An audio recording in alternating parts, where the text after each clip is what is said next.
तो स्टूडेंट ये प्रश्नावली 1.3 का प्रश्न है। निम्न भिन्नों को दशमलव रूप में लिखिए और बताइए कि प्रत्येक का दशमलव किस प्रकार का है। यानी कि अगर कोई भी, जैसे कि हम क्या करेंगे, 100 को 36 से भाग देंगे। अगर इसमें काफ़ी बार काटने पे कोई, जैसे कि 6 2 बार आ जाए या 3 बार आ जाए, तो ये क्या हो जाएगा, अशांत प्रसार हो जाएगा। ये अशांत दशमलव प्रसार हो जाएगा, अशांत पुनरावर्ती कहते हैं जिसे। देखो 2 चौक कितना होता है 8, यानी कि यह 8 पर कट रहा है, तो ये क्या है, शांत प्रसार है।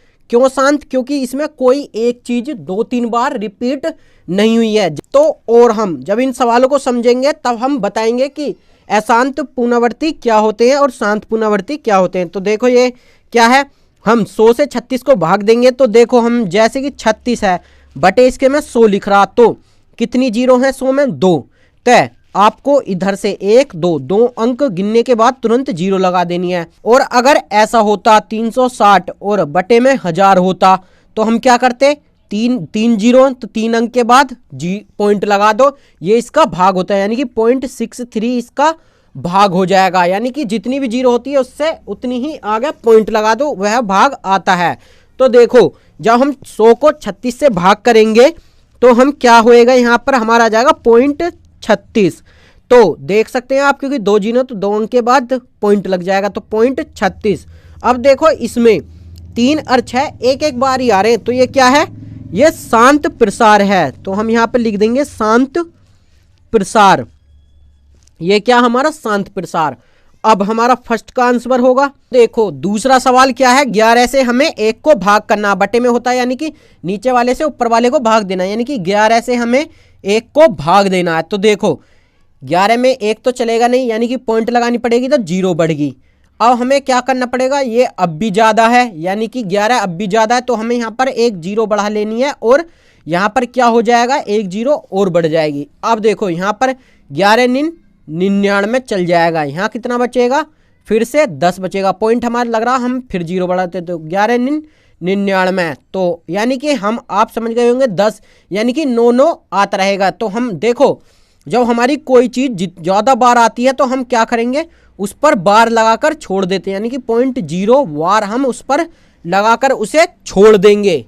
तो आप देख सकते हैं यहाँ पर ये 9 आते ही रहेगा, पता नहीं कहाँ तक। तो हम क्या करेंगे, हम इतने पे इस पर बार लगा के इसे इतना ही इसका उत्तर लिख देंगे। तो हम यहाँ पर लिख देंगे क्या, हम लिख देंगे 0.09 बार। अब देखो ये अशांत है, क्योंकि इसमें क्या है, पता नहीं कितनी बार 9 आ रहे हैं, तो ये क्या हो जाएगा, अशांत पुनरावर्ती। तो अशांत पुनरावर्ती का ये हो जाएगा। तो आप सभी को पता चल गया शांत और अशांत क्या होते हैं। शांत वे होते हैं जिनमें केवल एक बार में ही कट जाए, यानी कि ज़्यादा बार, इतनी बार पता ना है यहाँ पे, यानी कि कहाँ तक कटेगा, जिसमें कट जाए वह शांत है और जो पता नहीं अनंत तक जाए वह अशांत है। का उत्तर हम यहाँ पर लिखेंगे। तो ये क्या है, 4 सही 1/8। तो इसका मतलब क्या हो जाएगा, 4 8 32। जिसको नहीं पता, अगर ये कोई संख्या ऐसे लिखी होती है तो हम पहले उसकी इसमें गुणा कर देते हैं और इसे जोड़ देते हैं, यानी कि 4 8 32 और प्लस 1 को जोड़ दो, कितना बचेगा, 33/8 है इसका मतलब। तो हमें क्या करना, 8 को 33 से भाग। तो देखो किस तरह से अब हम भाग देंगे।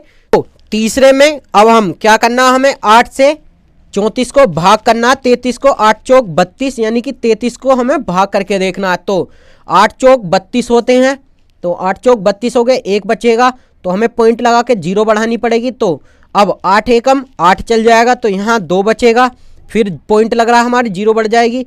तो 8 तिया 24 होते हैं, तो 8 दूनी 16 चलेगा यहाँ पर। तो हमारा कितना बचेगा, 4 बचेगा, और 8 पंजे 40, यानी कि जीरो हम बढ़ा देंगे तो 8 पंजे 40, ये कट जाएगा, यानी कि ये भी क्या है हमारा।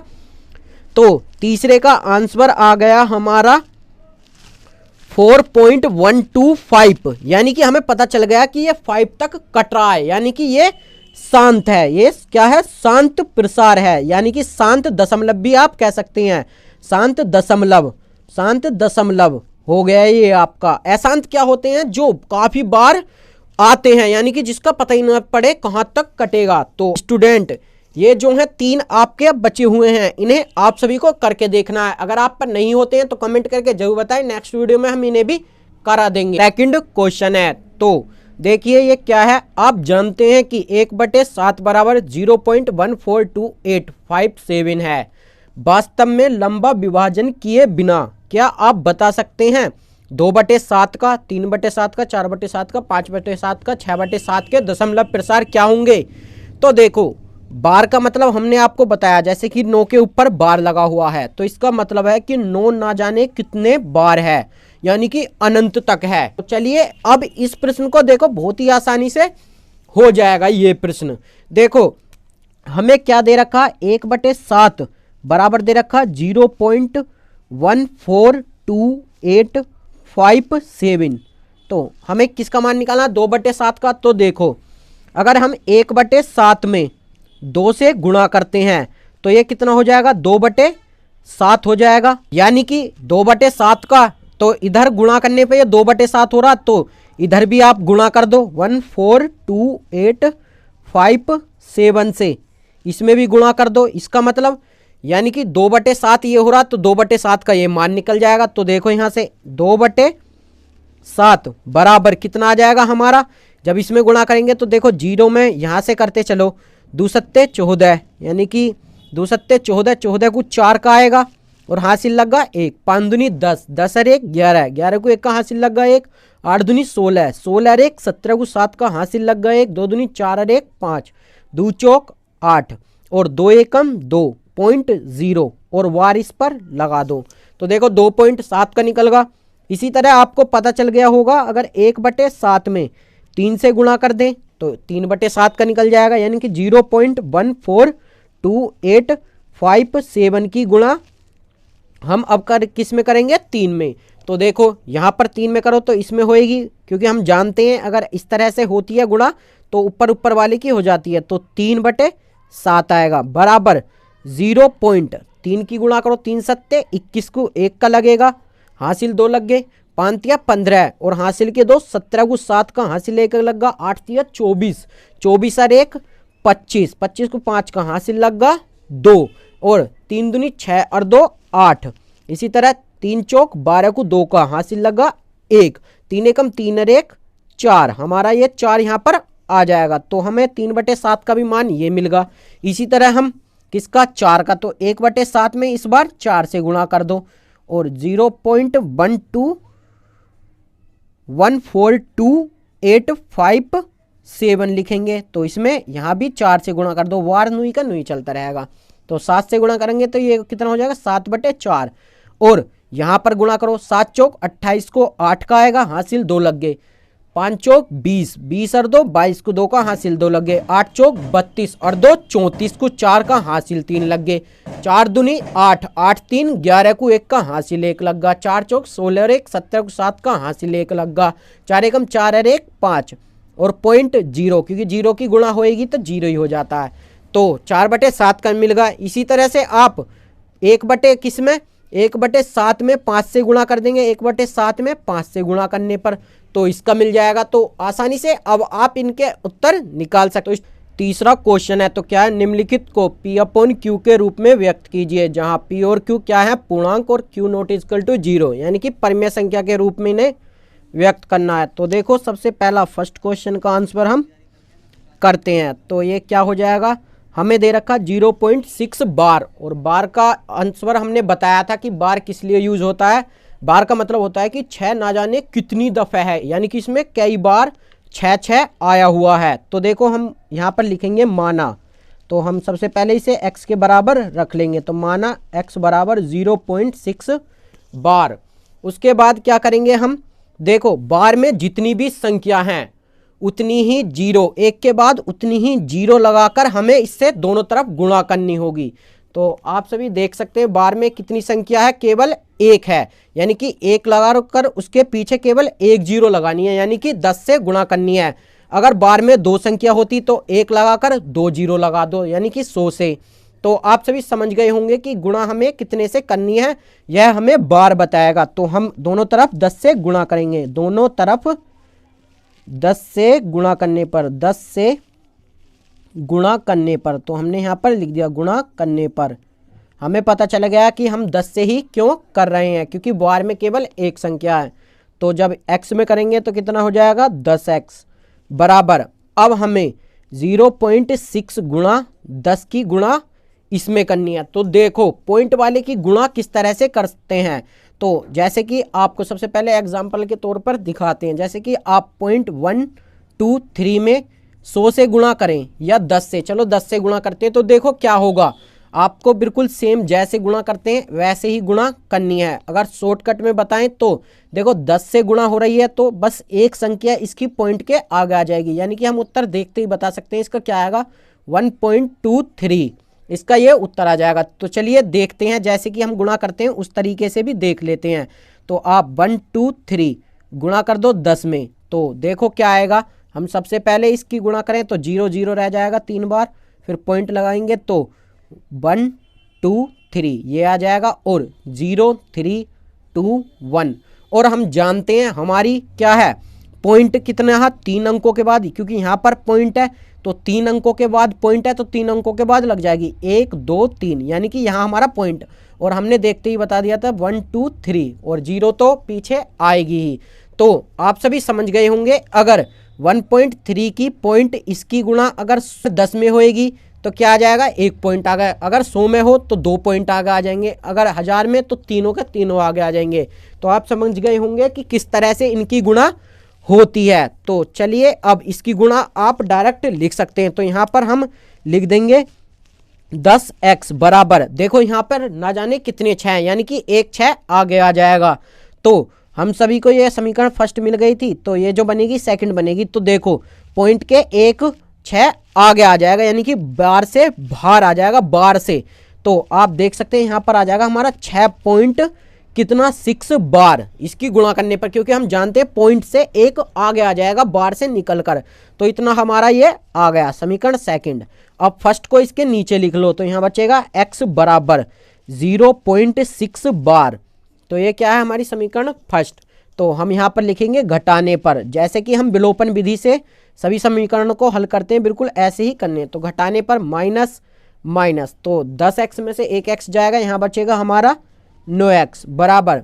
अब देखो 6 बार से 6 बार घट जाएगा, यानी कि ये कट जाएगा, तो हमारा बचेगा यहाँ पर 6, और x बराबर हमारा कितना आ जाएगा 6/9। तो 3 से ये कट जाएगा, 3 दूनी 6 3 तिया 9, यानी कि हमारा 2/3 आ गया। यानी कि हमने इसको क्या करा 0.6 बार को P/Q के रूप में लिख दिया, यानी कि 2/3 के रूप में लिख दिया। तो ये हमारा उत्तर आ जाएगा। इसी तरह से हम अब दूसरे क्वेश्चन को देखते हैं। दूसरे में थोड़ा हार्ड सा, क्योंकि 2 बार में। तो देखो दूसरा भी बिल्कुल ऐसे ही होएगा। हम लिखेंगे यहाँ पर माना x बराबर, इसको सबसे पहले हमें x के बराबर ही रखना है। अब आप बताओ कि दोनों तरफ कितने से गुणा होगी 10 से, क्योंकि बार में केवल एक ही संख्या, ये वाली संख्या बार में नहीं है। तो हम दोनों तरफ 10 से गुणा करेंगे, दोनों तरफ 10 से, दोनों तरफ 10 से गुणा करने पर, 10 से गुणा करने पर, गुणा करने पर। तो जब दोनों तरफ 10 से गुणा करेंगे तो ये फिर से 10x, और ये हमारी समीकरण फर्स्ट बनी गई। 10x बराबर 0.47 गुणा 10। अब देखो यहाँ पर केवल 7 है बार में, यानी कि ये 4 क्या है इसके एक आगे आ जाएगा, यानी कि पॉइंट के आगे आ जाएगा। हम जानते हैं, गुणा या आप करके भी देख सकते हैं। 10x बराबर हमारा 1 पॉइंट आगे आ जाएगा, यानी कि 4 पॉइंट। इसमें से हमारे बहुत सारे 7 है, तो एक 7 को यहाँ लिख लेते हैं और बाकी के 7 को बार में ही रहने देते हैं। ये हमारी समीकरण सेकंड बन गई। हम बताएंगे इस वाले 7 को हमने एक बार क्यों रखा। तो अब हम फर्स्ट को इसके नीचे लिखते हैं, x बराबर ये क्या है 0.47, हमारा आगे समीकरण फर्स्ट ही हो। अब देखो हम फिर से घटाने पर, विलोपन विधि से जैसे हल करते हैं घटाने पर, तो घटाने पर इसे हल करेंगे तो हमारा कितना आ जाएगा यहाँ पर 9x।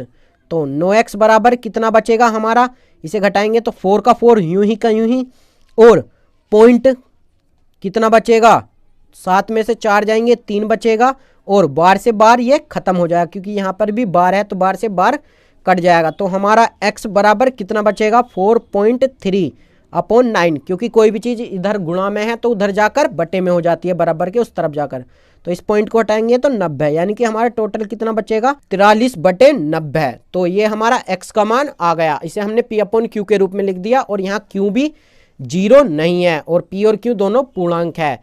तो इसी तरह आप इस वाले क्वेश्चन को भी कर सकते हैं। तो चलिए नेक्स्ट पेज पर इसे भी करते हैं। तो देखो इसे भी हम मानेंगे x के बराबर, माना x बराबर कितना आ जाएगा 0.001 बार।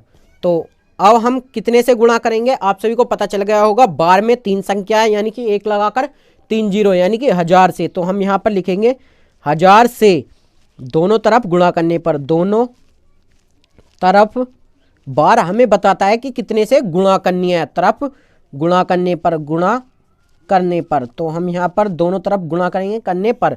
तो ये कितना हो जाएगा, ये तो इसे समीकरण फर्स्ट मान लेना है तुरंत। ये कितना हो जाएगा 1000x, तो ये होगा 1000x बराबर, अब 0.001 की गुणा इसमें करनी है 1000 में। तो आप सभी क्या करेंगे, अब हम जानते हैं जितनी जीरो हैं उतने ही अंक बाहर आ जाते हैं। तो ये 3 अंक बाहर आ जाएंगे और बार में तो ये कितने सारे हैं, ये सेम ऐसे ही रह जाएंगे। तो यहाँ पर कितना बचेगा 1000x बराबर 0, यानी कि ये 3 अंक बाहर आ जाएंगे। तो यहाँ 001 इंटू पॉइंट लगाकर पीछे 001 बार, सेम ऐसे की ऐसे भी बचे रहेंगे। तो ये समीकरण हमारी सेकंड आ गई। तो हम फर्स्ट को अब इसके नीचे लिख लेते हैं। तो यहाँ बचेगा x बराबर कितना बचेगा, पॉइंट यहाँ पर 0 है तो पॉइंट यहाँ इसके सेम लगाकर इसे भी लिख देते हैं 001 बार में है ये भी। तो घटाने पर लिखेंगे अब हम इसे, तो हम लिखेंगे घटाने पर, तो ये माइनस माइनस हो जाएंगे, माइनस माइनस। तो 1000 में से x जाएगा तो यहाँ पर बचेगा 999 x बराबर, और यहाँ कितना बचेगा, ये इससे कट जाएगा यानी कि टोटल बचेगा यहाँ पर 001। तो यहाँ पर बचेगा हमारा कितना x बराबर 1/99, यानी कि ये 0 आगे हो या ना हो कोई फर्क नहीं पड़ता, यानी कि हमारा कितना उत्तर आएगा 1/99, यानी कि हमने इसे भी p/q के रूप में लिख दिया, जहाँ p 1 है और q 999। तो स्टूडेंट इस तरह से आप इन प्रश्नों को हल कर सकते हैं। क्वेश्चन नंबर 4 है, तो देखो ये क्या है 0.999 यानी कि पता नहीं कहाँ तक है को p/q के रूप में व्यक्त करना है। तो सबसे पहले हम इसे किस रूप में लिख सकते हैं, हम लिख सकते हैं माना x बराबर इसे, क्योंकि 9 ना जाने कितनी बार है तो यानी कि हम इसे 0.9 बार के रूप में लिख सकते हैं, क्योंकि बार का मतलब भी काफ़ी बार होता है। तो हमने ये मान लिया, तो ये समीकरण फर्स्ट बन गई। अब देखो बार में एक संख्या तो हमें दोनों तरफ कितने से गुणा करनी होगी 10 से, दोनों तरफ 10 से गुणा करने पर, तो 10 से हमें दोनों तरफ गुणा करनी पड़ेगी, क्योंकि बार में केवल एक संख्या है और हम जानते हैं बार में जितनी संख्या होती है 1 लगाकर उसके पीछे उतनी ही जीरो लगा देते हैं। तो यहाँ पर 1 थी तो 1 लगाकर 1 जीरो लगा दी, यानी कि 10। तो 10 से दोनों तरफ गुणा करेंगे यानी कि 10 की x में करेंगे तो 10x हो जाएगा बराबर 0.9 बार गुणा 10।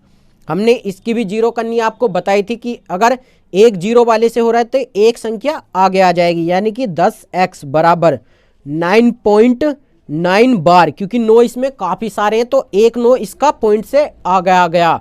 ये जीरो से कंडीशन है कि जब किसी भी 10, 100 या 1000 से गुणा होती है तो ऐसे ही होता है। यहाँ पर एक जीरो तो एक अंक बाहर आ जाता, 100 से होती क्योंकि वहाँ पर 100 में 2 जीरो होती है तो 2 अंक बाहर आ जाते। तो ये हमारी समीकरण सेकंड बन गई। तो फर्स्ट को इसके नीचे लिख लो, x बराबर 0.9 बार, ये हमारी समीकरण फर्स्ट है। अब हम क्या करेंगे, घटाने पर लिखेंगे, घटाने पर, क्योंकि हमें यहाँ पर x का मान निकालना है तो हम विलोपन विधि से जानते हैं। तो यहाँ पर घटाने पर लिख के इनके चिन्ह चेंज हो जाएंगे।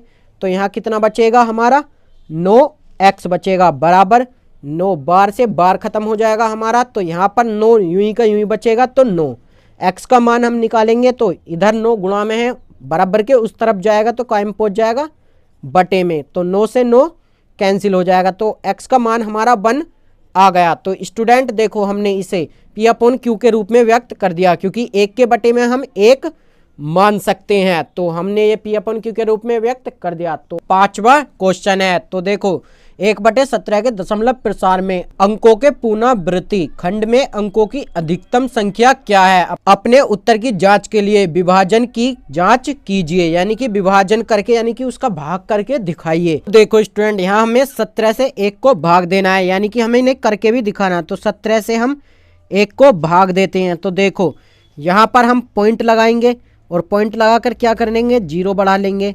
तो ये अब भी छोटा है, तो हमें 1 0 और यहाँ लिख के तब 1 और 0 लिखनी पड़ेगी।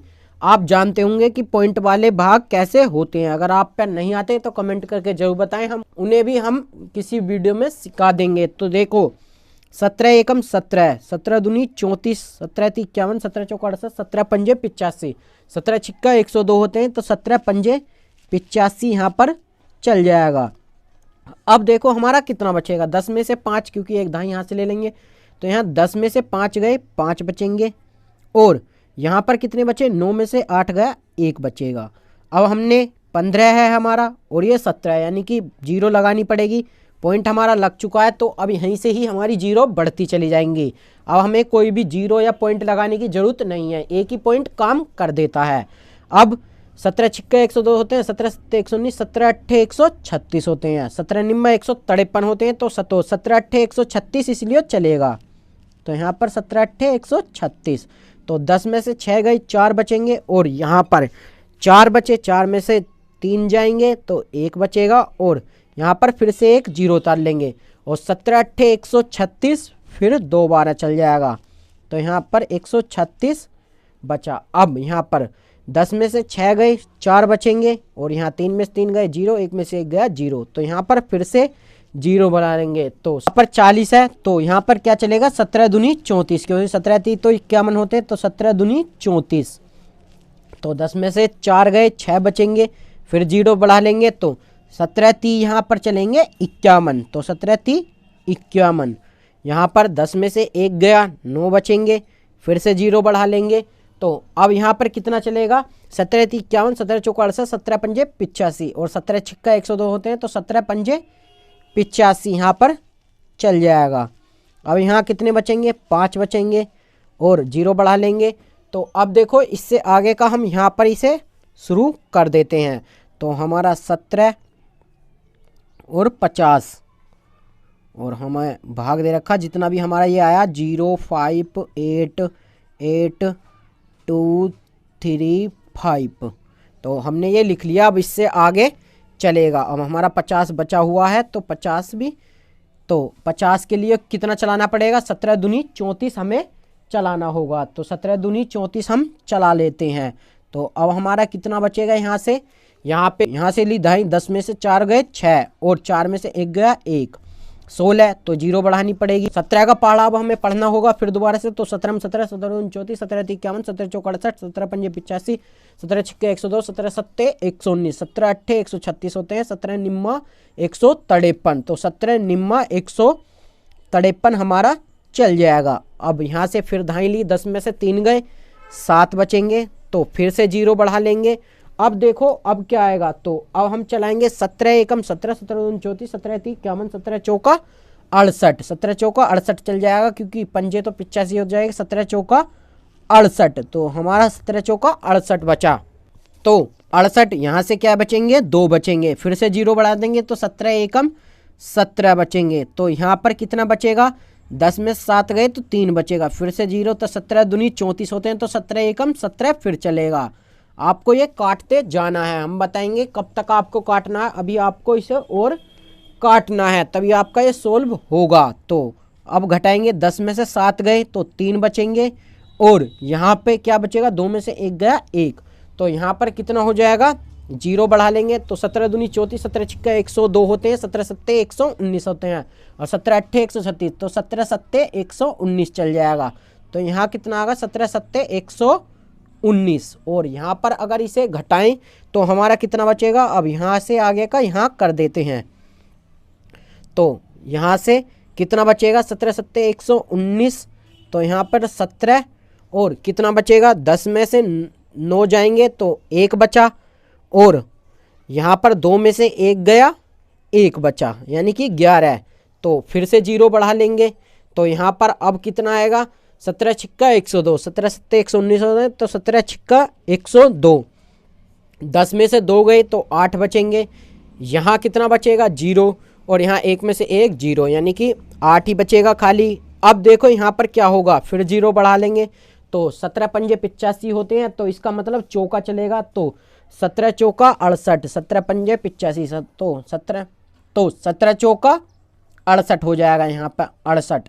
तो 10 में से 8 गए 2 बचे, और यहाँ पर 7 में 6 गए 1 बचेगा, फिर 0 बढ़ा देंगे तो 17 सत्ते 119 होते हैं, 17 सत्ते 119, 119।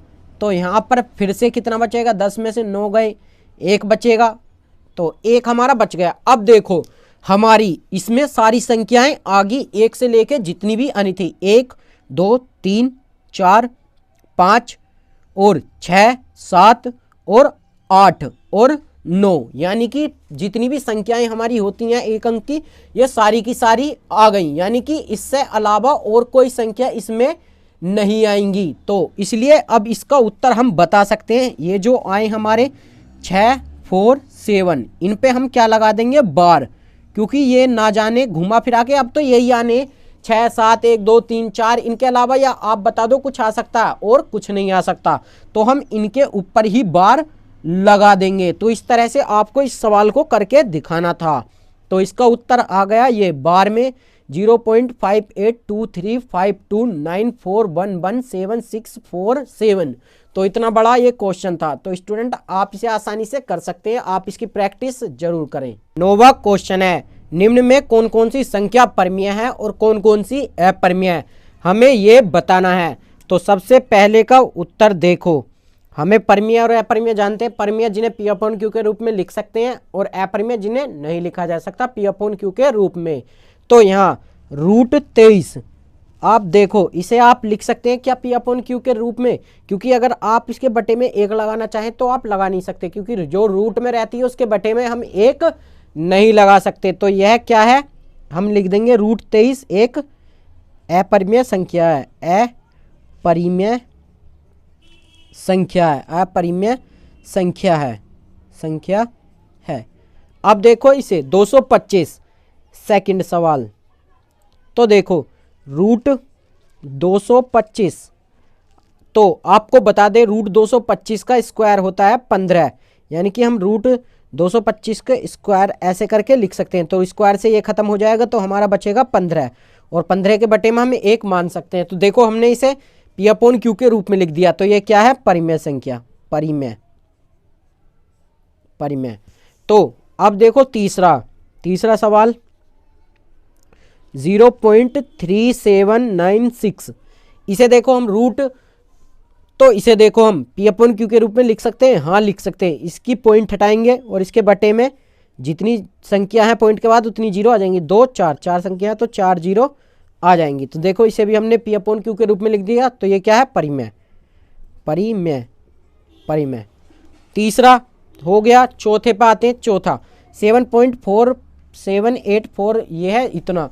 तो देखो यहाँ पर डैश आ रहा, जैसे कि अभी हमने इसकी पॉइंट हटाकर 0 लिख दी, लेकिन इसका पॉइंट हटाकर हम 0 नहीं लिख सकते, क्योंकि हमें नहीं पता कि 0 कहाँ तक है, और अपरिमेय संख्या ही वही होती हैं जिनका पता ना हो, यानी कि ये अनंत तक है, इसलिए ये अपरिमेय हो जाएगी। तो हम 4 को क्या लिख देंगे, 4 के लिए आ जाएगा अपरिमेय। तो ये क्या होगी, अपरिमेय, यानी कि अनंत तक अगर आपको कुछ चीज़ दिख जाए इसका मतलब वह अपरिमेय संख्या है। तो अब क्या बचा लास्ट हमारा 5वां, तो 5वां भी अपरिमेय, आप समझ गए होंगे क्योंकि डैश करके ये भी पता नहीं कहाँ तक है, अपरिमेय। तो होपफुली आप सभी को ये समझ आ गए होंगे और हमारी पूरी एक्सरसाइज खत्म हो चुकी है। इससे पहले के सवाल अगर आपने नहीं देखे तो आप चैनल पर जाकर देख सकते हैं, हमने डाल दिए हैं।